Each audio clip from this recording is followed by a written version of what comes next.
All right, let's stay international here. Dave, moving to Denmark, where you were able to check out another, seems like really solid film coming out of Denmark, Flea.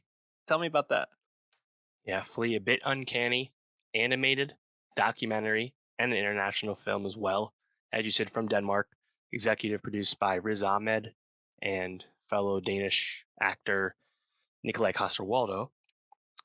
Flea kind of came out of nowhere and has been a big awards player, seemingly primed to be nominated both for animated feature and international feature film at the Oscars later this year.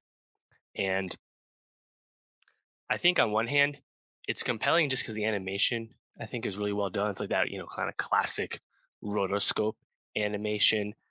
And because this documentary is told as storytelling, our lead character is telling his story for the first time, it feels like memory. It feels like flashing back and coloring in just enough. But when there's darker moments, the animation's even more hazy. Like I think the animation is really there, but the documentary aspect is why this movie is being so uh, widely received.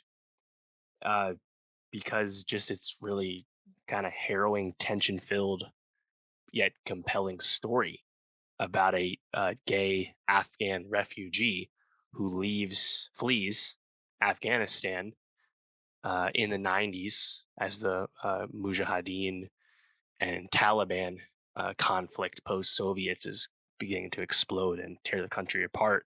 And the way our lead character Amin, the way he tells his story, and again as memory, is really well done because he doesn't like let it all out. Like the movie Flea does a good job of like telling you that like this is being told for the first time, and Amin explains why he has not told anyone his true origins as a refugee until now. Someone who fled from Kabul to Moscow and eventually made it to Copenhagen and became a refugee.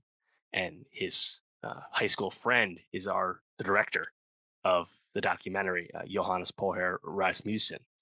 And Amin's not his actual real name, but Amin is finding a way to tell this story and also along the way telling how he came out to his family. Of course, uh, homosexuality not widely accepted in the in his culture. So there's so much conflict in various ways of like the harrowingness of trying to be a refugee and what it means to flee your home and also be away from your family and lose your family and things like that.